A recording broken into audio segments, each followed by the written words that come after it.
ولا تقربوا الفواحش ما ظهر منها وما بطن، ایسی چیزوں کے قریب مت جاؤ، اعلانیہ ہو یا چپکے چپکے ہو، ایسے چیزوں کے قریب جانے کی ضرورت نہیں ہے۔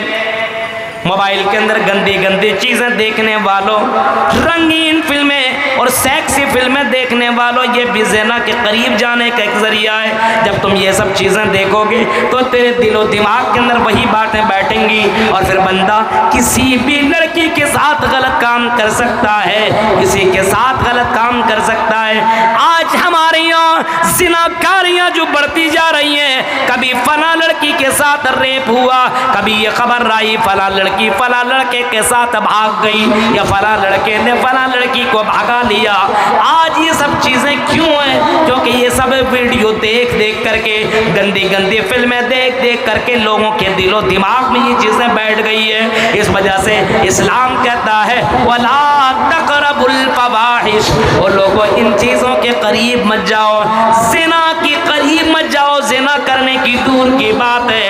وَلَا تَقْرَبُوا الزِّنَا إِنَّهُ كَانَ فَاحِشًا، زنا کے قریب جانے کی ضرورت نہیں ہے۔ کہہ دو ہم مسلمان ہیں، ہم تم سے بات نہیں کر سکتے، ہم تم سے بات کرنے کی اجازت اسلام نہیں دیتا ہے۔ ہاں تمہاری آواز میرے لیے پردہ ہے، میری آواز تیرے لیے پردہ ہے۔ قرآن تو اتنا کہتا ہے، قرآن تو اتنا کہتا ہے، عورتوں جب تم راستے سے نکلو، جب تم اپنے گھر سے نکلو، جب اپنے گھر سے باہر نکلو، وَقَرْنَ فِي بُيُوتِكُنَّ وَلَا تَبَرَّجْنَ وَلَا تَبَرَّجْنَ تَبَرُّجَ الْجَاهِلِيَّةِ الْأُولَى، جب تم نکلا کرو تو زمانہ جاہلیت کی طرح بن سور کر کے، کریم پاؤڈر اور خوشبو لگا کر کے تمہیں نکلنے کی ضرورت نہیں ہے۔ اگر تم نے ایسا کیا ہے، خوشبو لگا کر کے نکلو، اپنے یہاں پاؤڈر اور کریم اور میک اپ کر کے اور چست کپڑے پہن کر کے نکلو،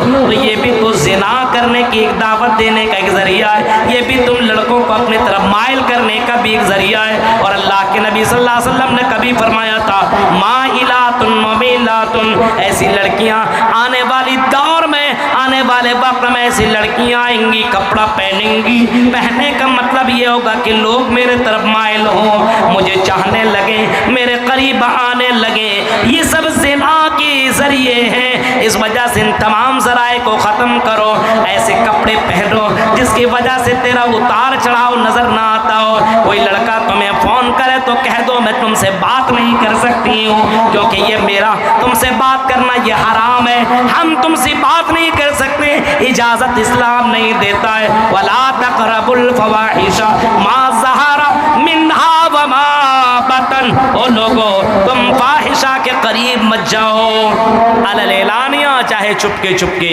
کتنے لوگ ہیں چپکے چپکے لڑکا لڑکی آپس میں بات کر رہا ہے، اکیلے میں جا کر کے یہ تیسرا شیطان ہوتا ہے اور اسے بہکاتا ہے، ارے کیا دیکھتا ہے، چل دونوں آپس میں ملاقات کرنے۔ میرے بھائیوں یہ ایک ذریعہ ہے، جب آدمی تنہائی میں ہوتا ہے تو تیسرا شیطان اس کے ساتھ ہوا کرتا ہے۔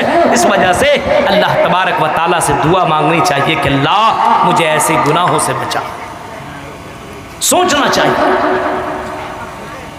لیکن ایسا کہاں ہو رہا ہے؟ وَلَا تَقْرَبُوا الْفَوَاحِشَ مَا ظَهَرَ مِنْهَا وَمَا بَطَنَ وَلَا تَقْتُلُوا النَّفْسَ الَّتِي حَرَّمَ اللَّهُ إِلَّا بِالْحَقِّ، چوتھی چیز تم ایسی جان کو قتل مت کرو، ایسے لوگوں کو قتل مت کرو، الا باللتی، ولا تقتلوا النفس التي حرم اللہ، جس کو اللہ تعالیٰ نے حرام قرار دیا ہے، حرام قرار دیا۔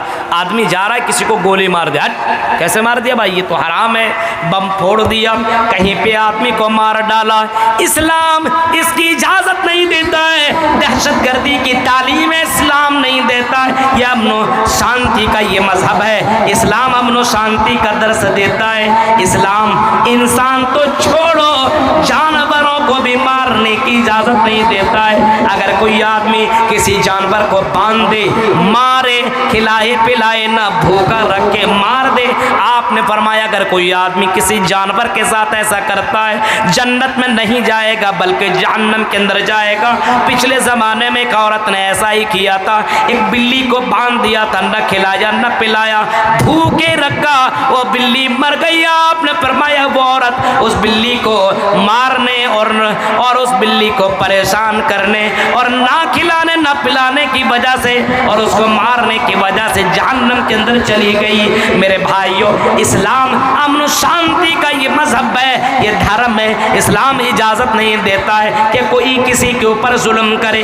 انسان تو چھوڑو، جانوروں کے ساتھ حسن سلوک کرنے کا حکم دیتا ہے۔ انسان ہے، انسان کے ساتھ تو آپ کے ساتھ اتنا زیادہ حسن سلوک کرنے کا حکم دیتا ہے، انسان کے ساتھ اتنا اچھا کرنے کا حکم دیتا ہے۔ آپ کے بغل میں کوئی پڑوسی ہے، غیر مسلم ہے، اور اگر وہ بیمار ہے تو اس کے ساتھ جاؤ، اس کے پاس جاؤ، اس کے ساتھ اچھا سلوک کرو۔ اور وعیادۃ المریض، مریض کی عیادت کرو۔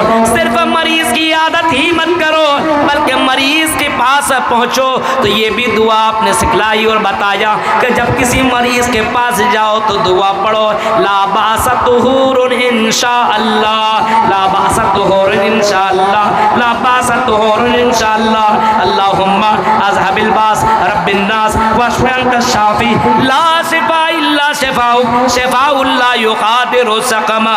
اسلام تو اتنا زیادہ انسانیت کا درس دیتا ہے۔ کوئی بھائی تیرا بیمار ہے تو تمہیں تکلیف ہونا چاہیے، تمہیں درد ہونا چاہیے، اس کی صحت کے لیے دعا کرنی چاہیے۔ کسی اور دھرم کے اندر دکھاؤ کہ کوئی آدمی بیمار ہے تو اس کے لیے کوئی منتر ہو، اس کے لیے دعا کرنے کے لیے ہے۔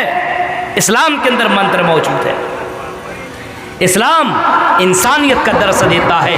کسی کو قتل کرنے کی اجازت کیسے دے سکتا ہے اسلام؟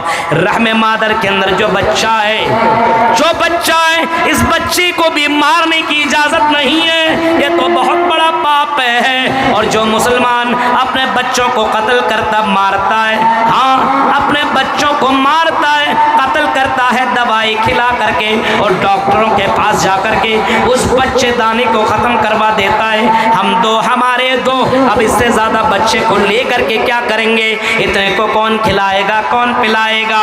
ہاں یہ بڑا ظلم ہے، یہ حرام ہے، اپنے بچے کو مار دینا رحم مادر میں اور اپنے رحم مادر کے اندر بچے کو ختم کر دینا اسلام کی اجازت نہیں دیتا ہے۔ اللہ کہتا ہے لا تقتلوا اولادکم خشیۃ املاق، اور لوگوں لا تقتلوا اولادکم من املاق، کہیں کہا لا تقتلوا اولادکم خشیۃ املاق، اے لوگوں تم اپنے بچوں کو کھلانے اور پلانے کی ڈر کی وجہ سے مت مارو، قتل مت کرو، اپنے بچوں کو مارو مت، اپنے بچوں کو قتل مت کرو۔ آج بہت سے مسلمان ہیں جو اپنے بچوں کو رحم مادر ہی میں مار دیتے ہیں، دوا دی کر کے اس کی بیوی بولتی ہے حمل ٹھہر گیا ہے، 1 مہینہ ہو گیا ہے، ابورشن جا کر کے کروا دیتا ہے، ڈاکٹر کے پاس جا کر کے باقاعدہ اس کو کلیئر کروا دیتا ہمیں بچہ نہیں چاہیے، یہ بھی تو بڑا پاپ ہے۔